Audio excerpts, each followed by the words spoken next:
Hi Ted, how you doing, mate? Happening, mate, you right? Yeah, I'm good, thanks. How you feeling now as you get nearer to fight night? Really confident, really excited. Just looking forward to getting to fight night now. Obviously, I'm looking forward to weighing in and fueling up, but obviously, just looking forward to being part of this big event and going with my British title back. How easily do you make the weight in terms of how much of a sacrifice is it to get down to the limit? Listen, it ain't like kill myself hard, but it's obviously right at the end. You got to be sensible and cut portions down.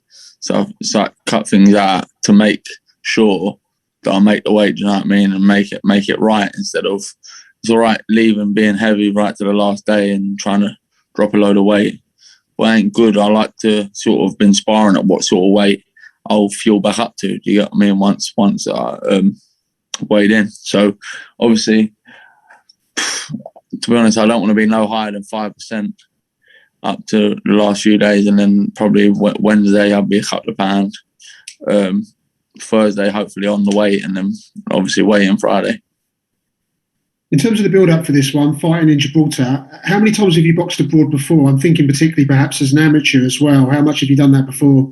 Yeah, I boxed in Armenia as an amateur. I boxed in Ireland. I boxed in Sweden. I went to Jordan for a training camp. So, and I've been in loads of training camps abroad. But to be honest, I don't think it really makes no difference. You know what I mean? We've got one goal. Listen, I've acclimatised to loads of different situations. I think this will probably be a lot easier than the fight camp. Because fight camp was sort of like brand new, but I'm used to it now. It's like today, obviously, we're first day in a bubble. It's a boring day, but you just get through it. You know, once you get past today, by the time we get to Gibraltar tomorrow, the next few days will fly. Loads of media stuff, obviously, like even now, this will probably kill a bit of time and we're nearly there. So it's just about relaxing. For me, whether or not this fight was in a bubble, I would have been in my own bubble. If everything was back to normal, I would have probably went and put myself in a hotel from the Monday or the Tuesday and isolated away from my family and stuff and just made sure that I was fully focused and in fight mode. So to be honest, I like this new surroundings and the way of everything's been. And I'm just looking forward to fighting now. In terms of the media duties being a distraction, what else can you do to pass the time? Because as you say, you're in the bubble and... To be honest, I'm not social media mad, but fight week, it's good to obviously be quite active on your social media accounts to help boost your following, help boost your publicity and stuff. So you can sort of use that, like last time when I was in the bubble in Brentwood. I brought my Xbox. I brought like a movie thing with a load of films and stuff on. And to be honest, I watched some stuff and I played a bit of Xbox, but most of the time I was just constantly, there's loads of stuff pumping through that you got retweet, repost. So you can sort of focus more on that when back in the day, it was about this last few days, picking up money for tickets, dropping off tickets. And you know what I mean, there's a lot of stress and headache, which now this makes it a lot easier. In terms of JJ Metcalf, what would you say about him as an opponent? I've listened to a few of his interviews. He seems very respectful of you. He seems just a very respectful guy generally. I haven't seen any kind of bad blood or sort of that sort of grudge element coming into play. Yeah, no, obviously, listen, we both believe in our own abilities. He's a good fighter, I'm a good fighter. May the best man win on the night, and I believe that'll be me, but obviously he'll probably believe it'll be him. And as you say, we're two fighters that don't really need to start shouting our mouths off at each other. You know what I mean? It's a gentleman's sport, really. When you get in there, try and take each other's heads off, and we'll shake hands after. And just finally for me, in terms of what you're looking to achieve, you fought for the European title before. What are you still looking to achieve in the sport, Ted? I want to go all the way still. I'm still a baby in the sport. I'm still 25. I've picked up a lot of experience. I've learned a lot. If you see from when I had my bad times and my stumbling blocks, I've improved. And obviously from when I got my win against Sam Egerton, when I got back on a winning run, now this fight, I think you'll see a lot more better performance, even again, like, and a lot more improvements, because just when I was in the bubble last time, the whole week, all I was thinking about is bloody hell, if I lose this, my career's over. Really, like I've got to go right now to like start again and try again. And it's like when you got a young baby and a young family, it's hard to sort of try and do that to be able to keep them. And now I'm coming back in as a winner, believing I'm as good as believing in my ability, what I know I've got. You know what I mean? I can box, I can fight, and all the stuff we worked on in the gym. Plus, on the 6th of April, I'm 2 years bet free, and it's only around the corner, a couple of weeks away. It's a long time of a long period of time that I've changed myself, my life, and the way I train, the way I carry myself in boxing, the way I treat boxing, the way I care about boxing. And I'm a whole different person all round as well as fighter. That's brilliant, Ted. Best of luck, mate. Thanks a lot. Cheers. Thanks, Richard. If we go to Ames next, please. Ames here for Boxing Easy TV. Pleasure to speak to you again, Ted. How are you? Good, mate. You? Yeah, I'm not too bad. You openly admitted after the fight against Sam Egerton that you'd had lost quite a bit of your confidence. Is that back now? And what's the difference between coming into a fight with confidence and without? Yeah, a lot. It's definitely back now. The confidence is definitely back. And the thing is, what I said to a lot of people is, you have resentment for the sport. When things aren't going right for you, you do it, but deep in your mind, you're thinking, why am I doing this? I hate this sport. It's just nothing's going right for me. So you have that resentment. So you don't get the results and don't perform to your best ability, what you should be. But now, with my full confidence back, like believing in my ability again, believing things are going back right for me. It's a long period of time. I've changed my life and changed my career, and I believe now it's my time to shine, bring all the experience that I've gained from all these big fights, and start pushing on with my career. What would it mean for you to win that British title back? It mean everything for me to win the British title back, because I believe I never deserved to lose it. In my head, in my opinion, I only ever believe I deserve to lose a fight when I against Sergio Garcia. Other than that, I believe that I should be 18 wins and 1 loss. But you move on, and as I showed, as long as you keep pushing, as long as you keep your head down, you'll get back to where you want to be. Where does the win put you? Are you looking at European? Are you what are you looking at? I'm not looking past this fight. This is a tough fight. JJ Metcalf's a 21-0 fight. He's a good fighter, and I'm not looking past this fight. But obviously, I've done that a million times. I want to fight this person. I want to fight that person. I want this title. I want that title. All I know is by winning this fight, it's going to get me the British title back. I'm going to push into the top 5 of the IBF rankings, and I just have to wait and see what my manager and team have for me as long as I win this fight.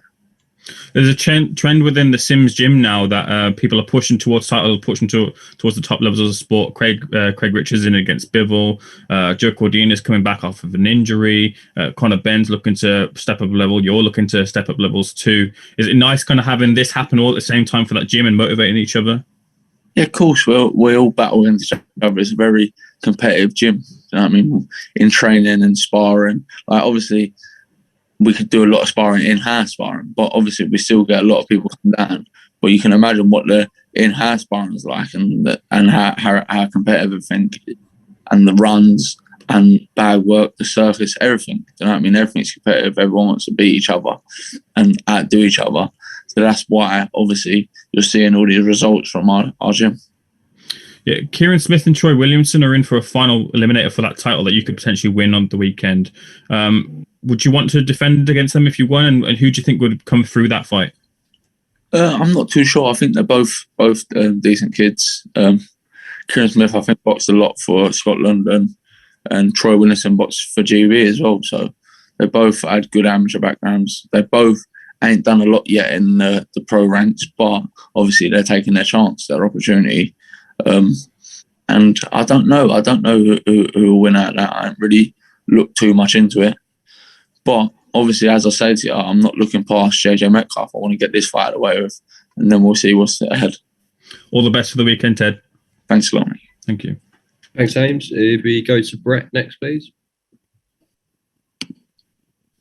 Hi, Ted. Brett Redmond, Bad Intentions Boxing. How are you keeping, buddy? Yeah, all good. Thanks, mate. You? Yeah, I'm good. Cheers, mate. Thank you very much. You made a reference or a comment a minute ago in terms of saying that you've been 2 years now bet free. In the period of that, I reflect on a time 2018. I was at the O2 and I went to watch you fight against Carson Jones. Fantastic performance that was. It seems to be around that period of time, and forgive me if I'm overstepping the mark, but in terms of questioning that your results tended to slide as it seems to coincide with this time frame around this bet addiction that you had. Yeah, definitely. If you look at my performance against Carson Jones, I was a young, hungry fighter. And as everyone went against, if you just by you saying about that research and looking at that, if you look when I fought Sergio Garcia, that every time after I fought, Ted gets hit too much, Ted walked forward with his face. Against Carson Jones, I boxed on the back foot, boxed on the front foot, done a bit of showboating, everything. I was boxed unbelievable, one of my best performances as a pro. But all everyone does is look at your last fight, with, like when I fought Garcia. And then I was full confidence, full of hunger. The addiction hadn't fully got me yet, you know what I mean? I was dabbling. But obviously, now I believe I'm back and I'm 5 times the fighter I was when I fought Carson Jones. Plus, I got all that confidence back. Plus, I got that hunger back. Plus, I'm in a financially stable place where I'm not boxing for the paycheck. I'm as far as I can. But obviously, hello, did that cut out? No, it's fine. Keep going. But obviously, I'm boxing to get as far as I can get. The money ain't the be-all and end-all now. Do you know what I mean? I'm financially stable. My family life's better. My outside of boxing life's better. I'm investing in myself and my career a lot more better, like with my physios, my massages, my nutrition, my vitamins, everything. So I'm looking forward now to show you and show everyone the best version of Ted Cheesman again. Do you know what I mean? The no excuses. Do you know what I mean? Obviously, yeah, this fight you're going to see Ted Cheesman coming off a big win against Sam Egerton with another probably half a year or so improvements again in the gym. Do you know what I mean? Working hard with Tony, good sparring. I think I missed it, bro. Hello? No, I'm still here, mate. Don't worry. Keep going. Yeah, working hard in the gym, wanting to learn, leaving the gym thinking about what I've done in the gym, what I can improve in the gym, what I've been doing good, what I've been doing bad. When before, none of that was in the equation. And that's why you're going to see such a better Ted Cheesman this fight. Ted, that's a fantastic story to listen to, and I wish you every bit of success for Saturday, buddy. Cheers. Thanks a lot, mate. Thanks very much. Okay, we've got time for one last question from Fred Talks Fighting, and then we'll get Ted's opponent in. Cheers. How you doing, Ted? You all right? Yeah, all good. Thanks, mate. You? Yeah, I'm all right. So 6 months ago in fight camp, you keep saying that it was one and done for you. If you're going to lose to Sam Egerton, then your career might have been over. But you did get the win, and it was a great fight. How much of a boost did that give you? Yeah, a massive boost. Obviously, everything was going wrong. Nothing was getting better in my career-wise. I'm taking these hard fights, feeling I was improving, feeling I deserved the results, but I weren't getting what I thought I deserved. But as I showed, I pushed on, I kept my head down and got the win I deserved. And now I'm in another big fight, and I'm highly confident to get the win. I hope you do. And you got a tough opponent, 21-0 against JJ Metcalf. Where do you rank James in all the opponents you've faced so far in your career? It's hard to say, do you know what I mean? Because on paper, he's one of the best, but that's on paper, do you know what I mean? Through his resume, there's no one that I can really pick off there and go, cool, that was a tough fight and he done really well. Jason Wellborn's the biggest fight, and obviously, no disrespect to Jason Wellborn, but it was sort of a fight he should be winning, do you get what I mean? And I don't know, we're going to see how good JJ Metcalf is this weekend, whether he's the real deal or whether he's found his level. We'll find out then. And you said in an interview a week ago that your mates are trying to get interviews out there in Gibraltar. Did anyone manage to get an interview out there? And you know what happened? I think when the tickets come out for sale, had a sort of on the terms and conditions was you had to be part of the Gibraltar Health Authority, which is like the NHS in England.